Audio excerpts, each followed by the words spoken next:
Hi, my name is Houston and welcome back to another video. 2025. I love a good round number.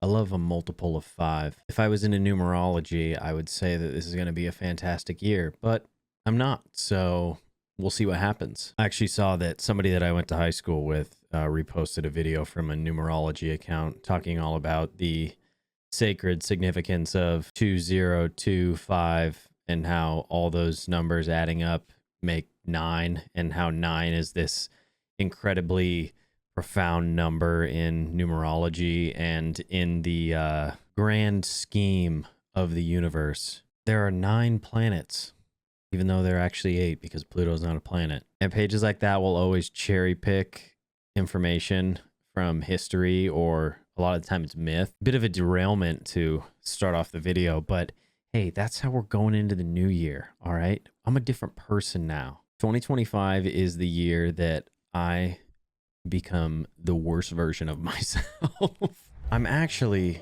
starting off the year at death's door. Apparently this is a little game about a crow, and I go to collect souls, but one of my souls was stolen, so I gotta go find it. Holy shit, you can roll.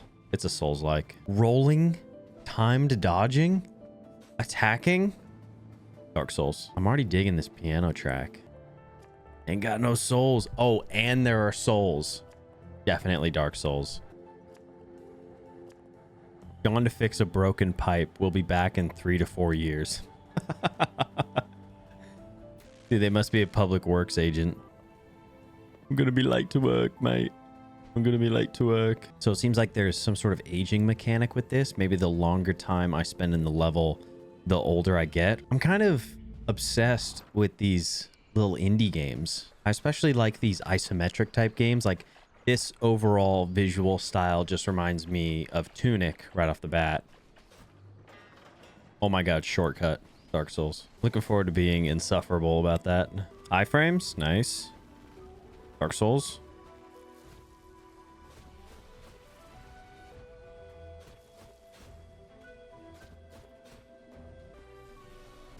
Oh, might actually die during the tutorial boss. Easy. Look at that. Look at me. I just reaped that soul. Maybe not. I just got knocked out by what looked like a giant crow.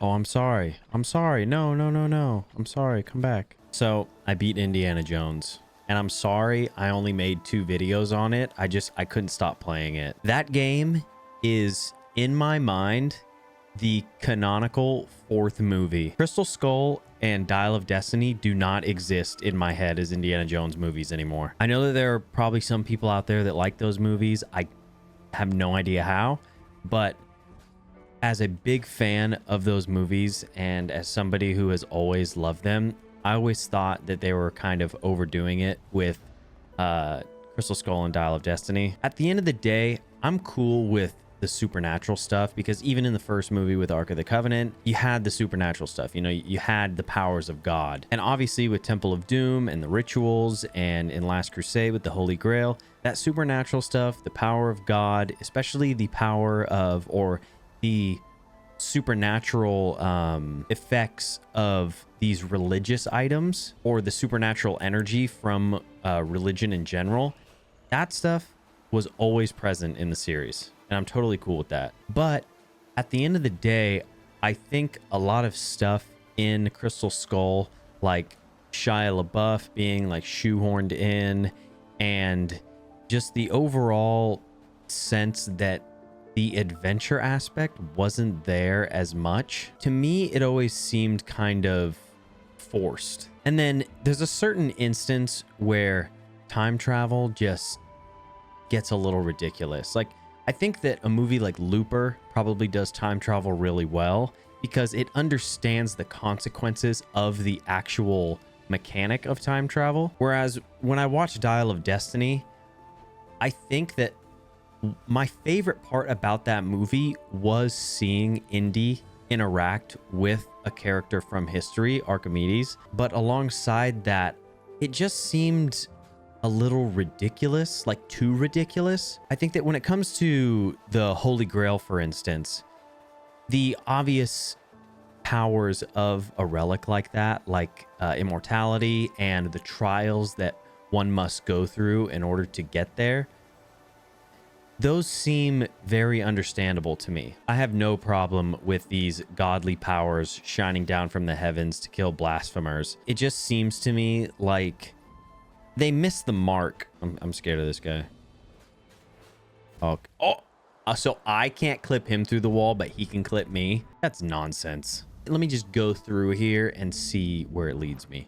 Okay, back to here. I probably had to come back to here anyway. Okay, I need to trade in my souls. At some point, I got to learn how to upgrade anyway, so it's probably good that I come back here instead of exploring like my brain wants to. Oh, look at that cool older crow right there. You can tell he's cool because he's taller than me. He has a bigger sword and he's smoking a cigarette. So I got reach and strength. I got, I'm assuming, speed of attack, faster dodges and less cooldown between dodges, and then just spells. So probably my arrow. But I only have 300 souls, so it's pointless. It's been quiet the last couple of years. People just aren't dying like they used to, which is actually true. Shout out to Advances in Medicines. Okay, so if I plant this seed here, I'm assuming I can come up to this and gain a full bar of health. I like the little visual cue that the enemies get on them, how they start to fracture.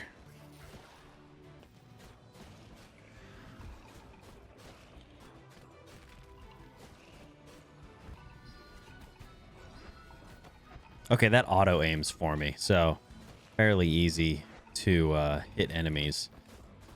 I can just spam it. Probably worth me running back here real quick to heal off that plant since I kind of wasted it. Anyway, like I was saying, the story in the Great Circle is one that is full of adventure, and not to sound too much like that IGN reviewer talking about the Spider-Man games, but it literally makes you feel like you're Indiana Jones. And it makes you feel like him in a way where you are the archaeologist. Like, you are the one that is figuring out these puzzles, that is climbing through catacombs, that is running from the boulder. You are the one that's making all these discoveries, and it feels so good. That game is definitely my narrative of the year, which I was actually pretty conflicted on when I was first trying to figure out what my favorite narrative of 2024 was going to be. I think the only thing that's holding it back is that it's just a tiny bit clunky. And if you've played the Wolfenstein games, then you know what I'm talking about. Like, some of the combat is just, it just feels like a little too weighty, which kind of lends to the realism of it. It just doesn't have quite as much smoothness as I would like. One of the best parts about the combat, though, is the punch sound effect, because I'm pretty sure they stole it directly from the movie, or they recreated it perfectly, because it is so good. And the fact that you can just punch the hell out of Nazis all game, fantastic. That's 10 out of 10. There's nothing like beating up Nazis. There's also a point in Indiana Jones where I didn't expect it to be in the game, but when it happened, like, I was laughing. I was just so full of glee.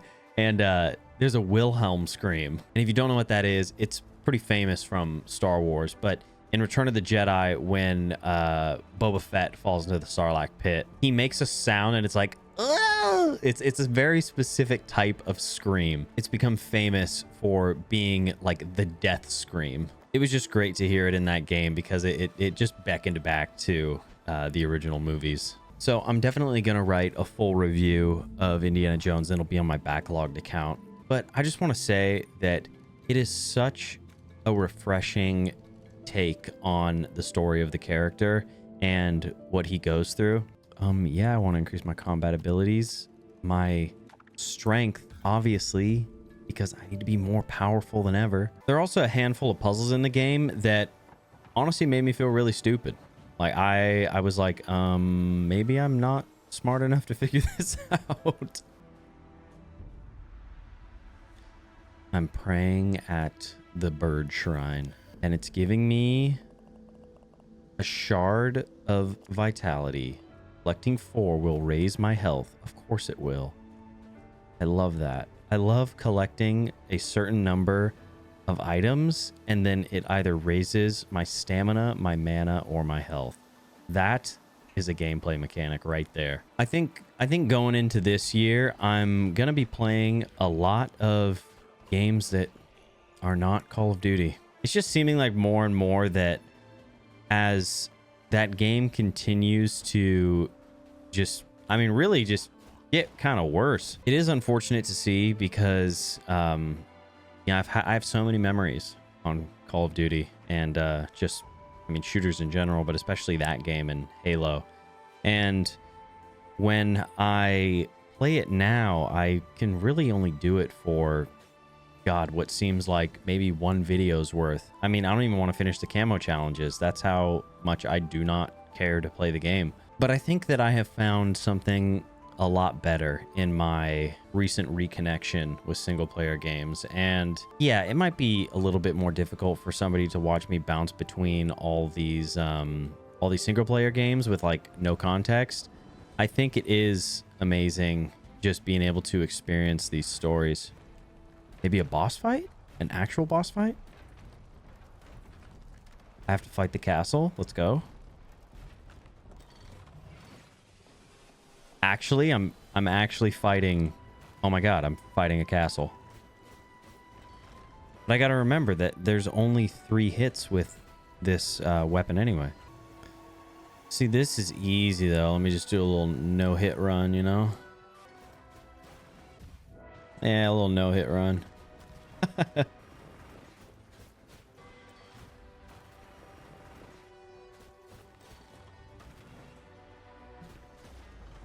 Oh my god, we did it. I feel like a game like this is almost the perfect jumping off point for somebody who wants to play a game other than Call of Duty. I just watched a Jev video that was kind of talking about something like this, where he said, guys, yeah, player count's down. The game's not that fun.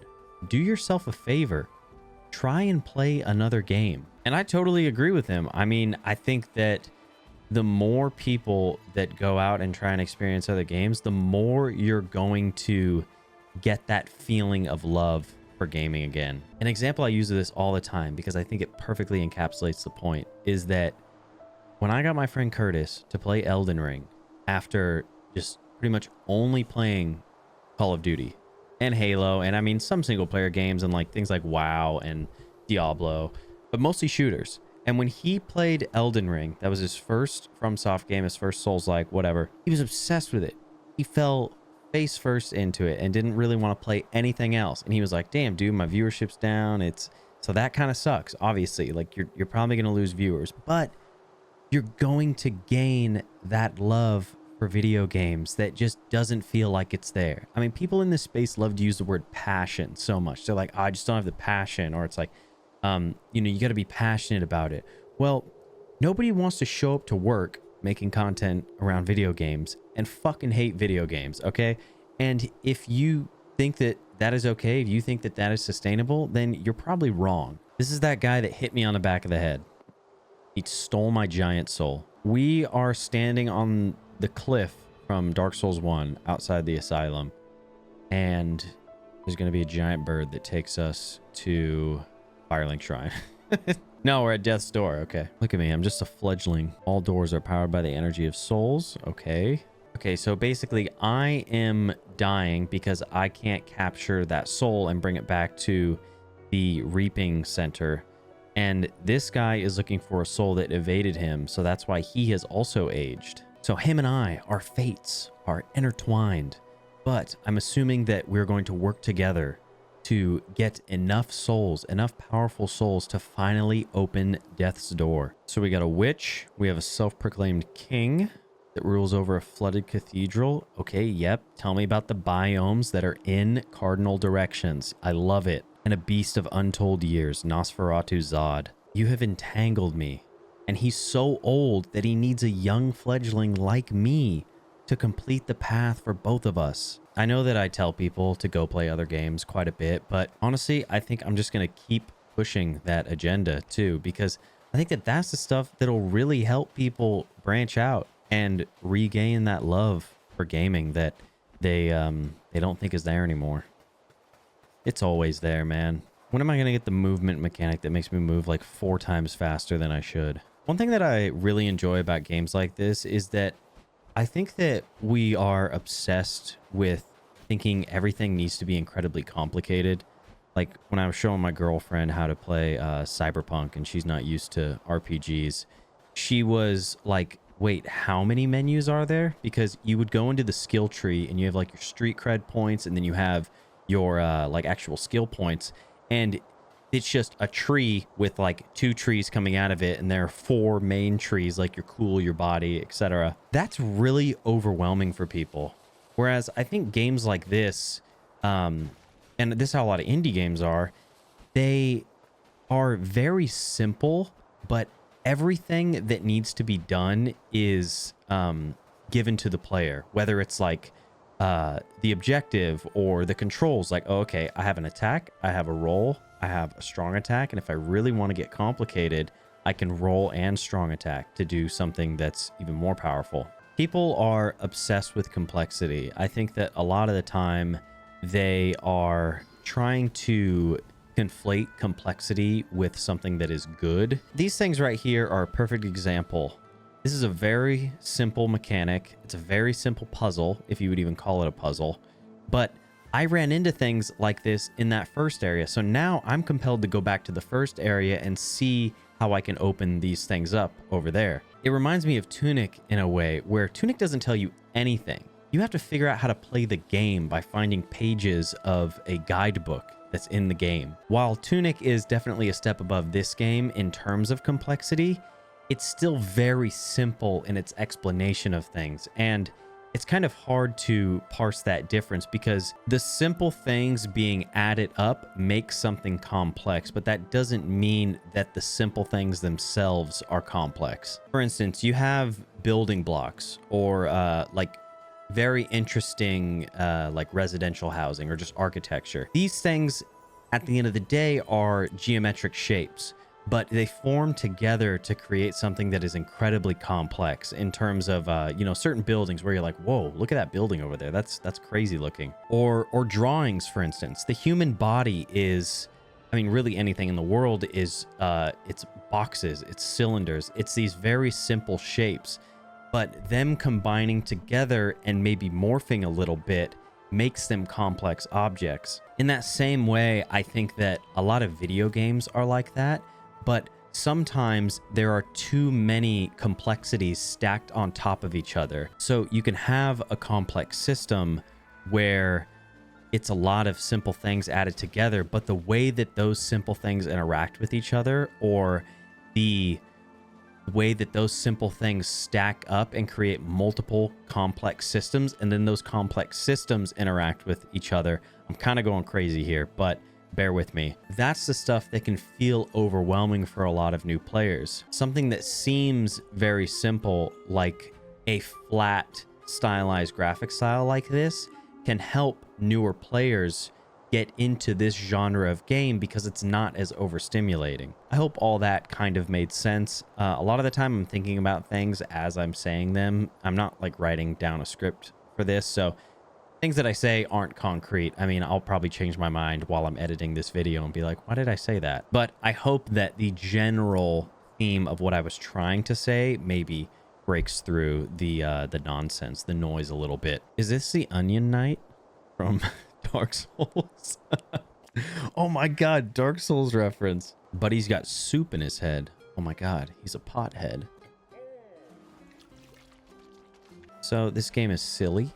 It's pretty calming, and I think it's a great game for a little mini series. It seems like the perfect candidate to really just kick off the new year. Just like I said at the end of my sobriety video, you have to do the small things. The small things lead to the big things, and before you know it, when you show up and you do the small things for a couple minutes every single day, that's when you look back and you're like, wow, look how far I've come. There are 2 Marcus Aurelius quotes that are constantly replaying in my brain. One is, you could be good today, but you choose tomorrow. And the impediment to action is inaction. what stands in the way becomes the way. With that being said, try your best to choose to be good today and not tomorrow. Well, tomorrow too, but start today.